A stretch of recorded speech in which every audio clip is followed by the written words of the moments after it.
नमस्कार, मैं प्रवीण अहलावत हूं। आप 90 डिग्री देख रहे हैं। परिसीमन को लेकर आज सुबह से ही चर्चाओं का दौर जारी है। जितने भी व्हाट्सएप ग्रुप हों, सोशल मीडिया हो, उस पर एक लिस्ट है वो तैर रही है, जिसमें यह दावा किया जा रहा है कि इस तरीके से है वो परिसीमन होने वाला है। कल पंचकुला में बीजेपी की महत्वपूर्ण बैठक थी, जिसमें परिसीमन को लेकर भी चर्चा हुई और उसका डाटा कलेक्ट किया गया, जहां से बीजेपी आज तक नहीं जीती है। और परिसीमन को लेकर इस लिस्ट पर आने से पहले आपको ये बता दें कि इस बात की भी चारों तरफ चर्चा है कि परिसीमन को इस तरीके से किया जाएगा कि हुड्डा साहब को किस तरह ज़्यादा से ज़्यादा नुकसान है वो किया जाए। हालांकि ऊपरी तौर पर परिसीमन आयोग होता है जो सरकार से भी, जो विपक्ष है या आम जनता है, उससे भी जो चर्चाएं हैं वो की जाती हैं कि किस तरीके से है परिसीमन किया जाए। लेकिन पर्दे के पीछे कहा जाता है कि सीधे सीधे सरकार का पूरा दखल होता है और अपने हिसाब से या उसका फायदा उठाने के लिए लोकसभा की सीट, विधानसभा की सीट है, उसमें गांव हटाए जाते हैं, गांव जोड़े जाते हैं, हल्के सामान्य किए जाते हैं, हल्के आरक्षित किए जाते हैं। तो सुबह से ही आज एक लिस्ट का जिक्र हो रहा है, जिसमें ये कहा जा रहा है कि 13 लोकसभा क्षेत्र और 117 विधानसभा क्षेत्र हैं, उनके लगभग तमाम नाम हैं वो तय हो चुके हैं। और कई चौंकाने वाली चीज है, और उसमें जो सबसे महत्वपूर्ण चीज ये है कि रोहतक लोकसभा को क्या खत्म किया जाएगा। रोहतक की जगह जज्जर, माफ कीजिए, लोकसभा, विधानसभा नहीं, लोकसभा की जज्जर लोकसभा है वो बनाई जाएगी। अगर ऐसा होता है तो इसका सीधा सा मतलब ये है कि हुड्डा साहब की राजनीति को सीधे तौर पर टारगेट है, वो निशाने पर है, वो लिया जाएगा। हालांकि परिसीमन आयोग 2026 में बैठने वाला है, पहली जनगणना होने वाली है, और अभी ये कहा जा रहा है कि ये सिर्फ एक कयास हैं जो लगाए जा रहे हैं। लेकिन फिर भी इस लिस्ट का जिक्र है वो हो रहा है, जिसमें सबसे पहले अंबाला लोकसभा क्षेत्र में अंबाला कैंट, अंबाला सिटी, नारायणगढ़, मुलाना, पंचकुला, कालका, साढौरा और बिलासपुर, ये 9 विधानसभा सीटें हैं जो अंबाला लोकसभा क्षेत्र में कहा जा रहा है कि आएंगी। उसी तरह कुरुक्षेत्र लोकसभा जो क्षेत्र होगा उसमें शाहबाद, पिहोवा, थानेसर प्रोपर कुरुक्षेत्र, लाडवा, यमुनानगर, जगाधरी, रादौर, इंद्री, ये विधानसभा की सीटें हैं होंगी। करनाल में इसी तरह नीलोखेड़ी, करनाल, घरोंडा, असंध, तरावड़ी, निसिंग, ये नई विधानसभा क्षेत्र आ गई। पानीपत ग्रामीण, पानीपत सिटी और समालखा, ये होंगे।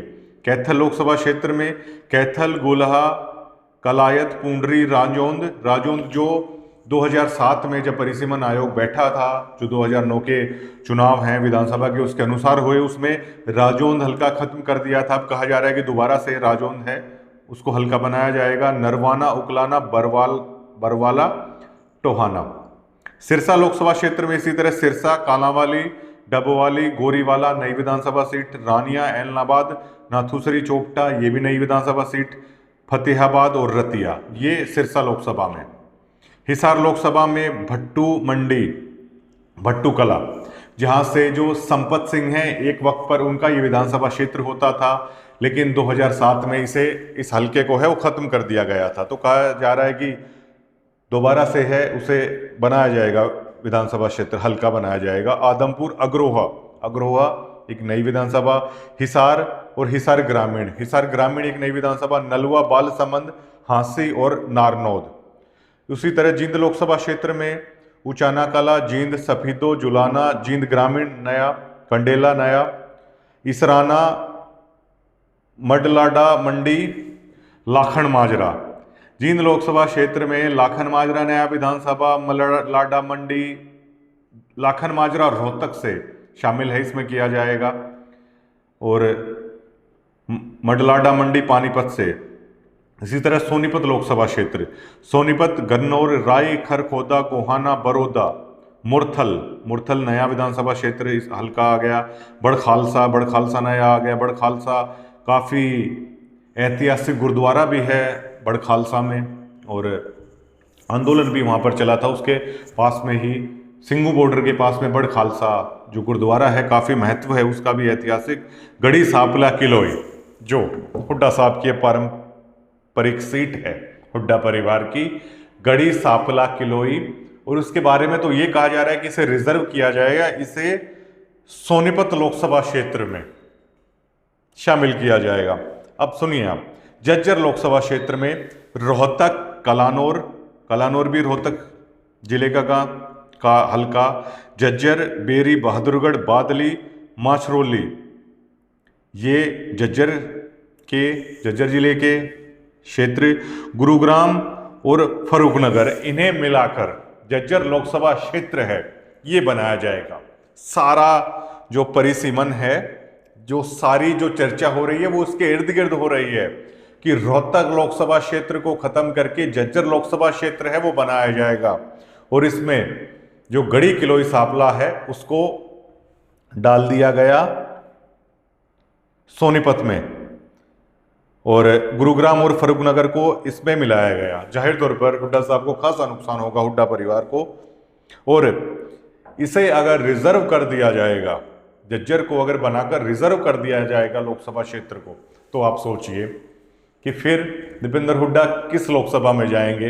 अगर सोनीपत जाएंगे तो सोनीपत में पहले भी हुड्डा साहब हारे थे, अब की बार विधानसभा में देखिए क्या हाल वहां पर हुआ। भिवानी लोकसभा क्षेत्र में महम को शामिल किया जाएगा, ये रोहतक जिले में है, हुड्डा का गढ़ मानी जाती है ये सीट भी, उसे भिवानी लोकसभा क्षेत्र में महम, भिवानी, बमानी खेड़ा, सिवानी मंडी, तोशाम, लोहारू, दादरी, बाजड़ा, कनीना। महेंद्रगढ़ लोकसभा क्षेत्र, महेंद्रगढ़, नारनौल, नागल चौधरी, अटेली, कोसली, रेवाड़ी, बावल, धारूहेड़ा, पटौदी। मेवात इसी तरह लोकसभा क्षेत्र, तावड़ू, नुहू, फिरोजपुर, झिरका, पुन्हाना, पलवल, होडल, हथीन, मंदकोड़ा, सोहना, मंदकोड़ा नई विधानसभा जोड़ी जाएगी। फरीदाबाद लोकसभा क्षेत्र, फरीदाबाद एनआईटी, बड़खल, बल्लभगढ़, पृथलाती गांव, फरीदाबाद ग्रामीण, मोहोना और बादशाहपुर।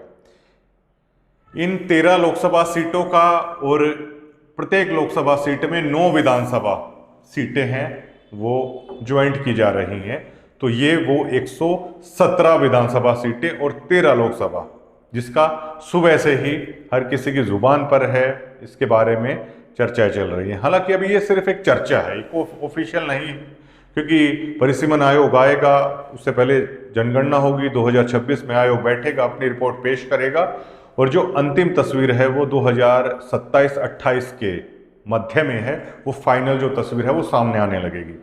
लेकिन दोस्तों, ये आखिरकार ये चर्चा क्यों हो रही है? क्योंकि कल बीजेपी की परिसीमन को लेकर बैठक हुई है, और आज तमाम ग्रुप्स में इस बात की चर्चा है। और इसमें सबसे महत्वपूर्ण चीज ये है कि अगर इस हिसाब से परिसीमन किया जा रहा है, तो लोग कह रहे हैं इस बात को कि हुड्डा साहब को राजनीतिक तौर पर काफी मुश्किलों का सामना इसके बाद है वो करना पड़ेगा। और एक बात और आ रही है कि गढ़ी किलोई सांपला, महम या फिर बेरी हुआ, इनको रिजर्व है वो किया जा सकता है। तीनों ही सीटें गढ़ है हुड्डा साहब का, और तीनों ही सीटों पर चौधरी भूपेंद्र सिंह हुड्डा खुद हैं, बेरी से डॉक्टर रघुवीर सिंह कादियान खुद हैं, 7 बार के विधायक, और उसी तरह आनंद सिंह दांगी, बड़े चेहरे हैं। अगर ये सीटें रिजर्व हो जाते हैं तो फिर आप सोचिएगा कि कांग्रेस के कद्दावर नेता हैं वो किधर जाएंगे। लेकिन अभी इसे पक्का बिल्कुल ना माना जाए, ये सिर्फ अटकलें हैं, लेकिन ये लिस्ट आखिरकार क्यों ग्रुप्स में छोड़ी गई, क्यों वायरल की गई? देखिए, सरकारें कई बार किसी भी चीज को लाने से पहले हैं इसी तरह किया जाता है कि एक बार आप जनता के बीच में इस चीज को भेजकर आप देखिए कि इसका क्या रिस्पॉन्स आता है, क्या नतीजा इसका आता है, लोग क्या प्रतिक्रिया है अपनी देते हैं। लेकिन कम से कम इस लिस्ट के बाद है वो कांग्रेसी जो कार्यकर्ता हैं उनका मोरल पूरी तरीके से डाउन हो गया है, मनोबल है वो टूटता हुआ नजर आ रहा है कांग्रेस का। ये लिस्ट से जब उनसे इस बारे में फोन पर बातचीत हो रही है तो वो चिंतित हैं इस लिस्ट को लेकर, और शायद इस लिस्ट को ग्रुप्स में भेजने का मकसद ही ये है, और शायद बीजेपी चाहती है कि एक बार एक होमवर्क हो जाए कि अगर इस हिसाब से अगर परिसीमन होता है तो तब स्थिति क्या रहने वाली है, इस हिसाब से अगर ये परिसीमन होता है तो क्या हुड्डा साहब की राजनीति पर इसका क्या फर्क पड़ेगा। एक होमवर्क हो जाएगा, एक डाटा है वो बीजेपी के पास पहुंच जाएगा कि अगर इस हिसाब से होता है तो क्या हुड्डा साहब की राजनीति पर विराम है वो लग जाएगा। और चारों तरफ इस बात की चर्चा है, लेकिन ये तो आने वाला वक्त ही बताएगा क्या इसी लिस्ट के हिसाब से परिसीमन होने वाला है या नहीं। लेकिन इस लिस्ट से इतना जरूर पता चलता है कि इसकी मंशा ये है कि हुड्डा साहब की राजनीति पर आखिर कैसे पूर्ण विराम है वो लगाया जाए। ये शायद इस लिस्ट का सबसे बड़ा मकसद है, वो दिखाई देता है। एक और बड़ा मकसद कि बीजेपी के पास एक होमवर्क हो जाएगा कि अगर इस हिसाब से किया जाए तो क्या हो सकता है। शुक्रिया।